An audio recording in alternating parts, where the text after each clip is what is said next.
আমার বাবা এতগুলো বিরিয়ানি আনছে আর মাঠা আনছে। ওই যে তরমুজের জুস ছিল, আজকে অফিসে ইফতারি ছিল, আমাদের সবার যাওয়ার ছিল। আপেল আমরা ছোট বাচ্চা নিয়ে বাবুদের নিয়ে যাওয়া হয়নি আমাদের, তাই এজন্য আমাদের খাবার ওখান থেকে দিয়ে দিয়েছে। এইখানে বলো এখানে কি কি আছে? এখানে এটা হলো এটা কলা, আর এই দুটো এইটা হলো মালটা আছে, কলা আছে, এই যে অনেকগুলো কলা, আর এই যে এইগুলো হলো আপেল। আপেল, এটার মধ্যে আপেল আছে, আপেল বের করে দেখাও। আপেল এইগুলো আপেল আছে, নাশপাতি আছে, মালটা আছে, এইখানে কলা, এখানে হচ্ছে মুরগির গোশ, চিকেন রোস্ট করা হয়েছে, দেখি তো, হ্যাঁ রোস্ট। আর এটা হচ্ছে আপনার এই যে বিরিয়ানির সিস্টেম, আমরা এক প্যাকেট বের করে খাচ্ছি, গরু গোশ আর বাসমতি চাল।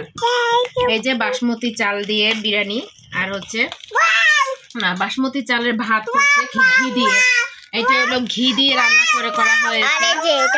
মাঠা আছে, আর এই হচ্ছে আপনার রুয়াবজা শরবত। আসলে আমরা তো ওখানে যাওয়া হয়নি ছোট বাচ্চাদের কারণে, এই কারণে হচ্ছে আমাদের খাবারটা দিয়ে দিয়েছে। আরো খাবার আইটেম ছিল, সব তো আনা সম্ভব না।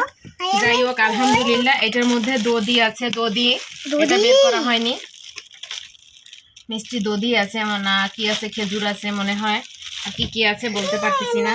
যাক আলহামদুলিল্লাহ, আমরা অনেক খুশি, বাসায় বসে আমরা খাবার খাচ্ছি আলহামদুলিল্লাহ। সবাই ভালো।